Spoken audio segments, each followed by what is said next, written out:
What if the person who erased your memory was you?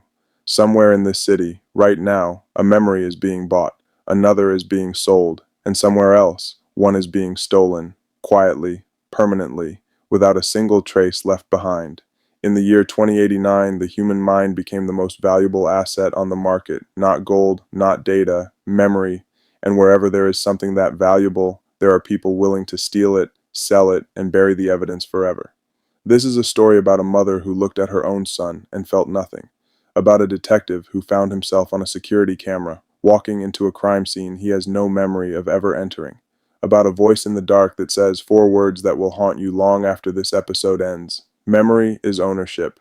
If you've ever wondered what you would be without your memories, who you'd love, who you'd trust, who you'd even recognize as yourself, stay with me, because by the end of this, you won't just be asking what happened to Sarah. You'll be asking what happened to Elijah Cross. Every case he investigates chips away at the walls of a company he once trusted with his life. And this case, the very first one, is about to show him that the walls were never built to protect people at all.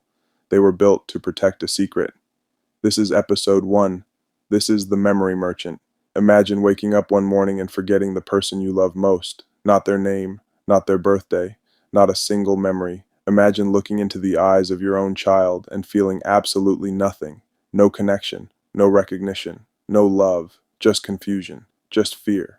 In the year 2089, memories had become something humanity never thought possible. A product, a service, a currency. You could sell memories to pay your bills, trade memories to gain new skills, erase memories to escape grief. Some people sold their happiest moments for money. Others paid fortunes to relive experiences they never had. The technology was called memory transfer. Most people called it a miracle. My name is Elijah Cross, and I helped build it. For nearly 10 years, I worked for NeuroVault, the largest memory storage company on Earth. We told ourselves we were helping people heal, helping people learn, helping people move forward. But somewhere along the way, something changed. Now I spend my days investigating memory crimes, illegal transfers, black market dealers, unauthorized deletions. The kinds of things NeuroVault swore could never happen. The call came in at 12:43 in the morning. I was halfway through a cup of cold coffee when my wrist terminal buzzed. Priority 1, memory fragmentation, Sector 12. The notes were unusually short. Mother forgot child. Outside, Neo-Los Angeles glowed beneath low clouds and scattered towers. Some districts shimmered with holographic light. Others were nearly dark, their old concrete buildings hidden behind rain and steam. The city looked beautiful from a distance. Up close, it was falling apart. I arrived 20 minutes later. Emergency drones hovered outside an aging apartment building. Medical responders stood in the hallway, speaking quietly. The apartment door was open. Inside, a woman sat against the wall, trembling. Across the room stood a boy of 8 or 9, clutching a framed photograph so tightly his knuckles had turned white. One responder pulled me aside. "The boy came home from school," he said. He hugged his mother. I waited. She screamed. Why? Because she thought he was a stranger. I approached the woman slowly. "My name is Elijah Cross. Can you tell me your name?" "Sarah." "Do you know where you are?" "At home." "Do you know today's date?" She answered correctly. No confusion, no neurological instability. Everything seemed normal until I pointed toward the boy. "Do you know who that is?" Sarah looked at him. Fear entered her eyes. "No." The boy lowered his head. "Mom," he whispered, "it's me." Sarah backed away. "Please don't call me that." The room became silent. The boy raised the photograph. It showed Sarah, the child, and a smiling man standing together on a beach. "That's me," the boy said. Sarah stared at the image. Nothing. I activated my scanner. Blue light moved across her head while layers of neural data formed above my wrist. No trauma, no disease, no degradation. Then I saw it. Every memory connected to her son had vanished. Not damaged, not hidden, removed. Every birthday, every bedtime story, every school event, every scraped knee, every laugh, every hug, gone. It was as if someone had opened the book of Sarah's life and removed every page containing her child. Memory transfers always left traces, authorization records, neural residue, transaction history, but this deletion had left nothing. Hours later, Sarah was taken to an observation center. Her son left with relatives. The responders went home. I stayed. I reviewed every security feed from the building. Residents came and went. A delivery drone passed twice. A maintenance worker entered the lower level. Then I found a timestamp. 2:13 in the morning. Someone entered Sarah's apartment. I enlarged the image. The figure became clearer. My heart stopped. I knew that face. I knew that walk. I knew that coat because it was me. The recording showed me unlock Sarah's door and enter the apartment. I never came back out. I checked my activity logs, blank, vehicle records, blank, memory backups, blank. Every record between 2 and 4 in the morning was missing. Someone had erased part of my life.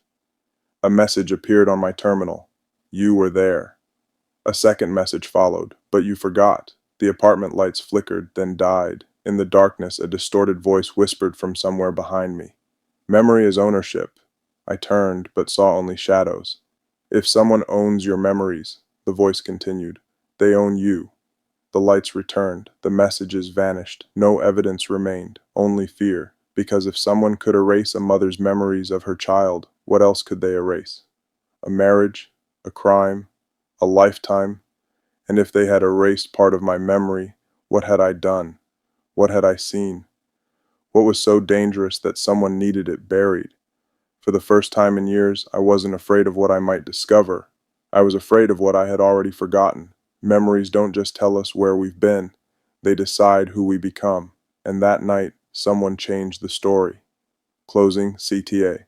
Somewhere in NeuroVault's archives, there is a record of what I did that night between 2 and 4 in the morning. I intend to find it because a man who cannot trust his own memories has nothing left to stand on, and I will not stop until I know what I saw, what I did, and why someone was willing to erase me to hide it. Sarah's story didn't end when the responders went home. Somewhere out there, a piece of her, the part that held her son's laugh, his first steps, the sound of his voice calling her mom, is still out there, sold, stored, owned by someone else, and I intend to get it back.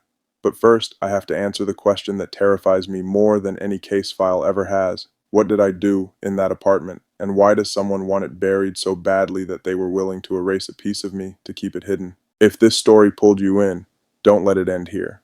Subscribe to The Memory Merchant now and turn on notifications, because episode 2 drops soon, and it goes further into NeuroVault than anyone was ever supposed to go.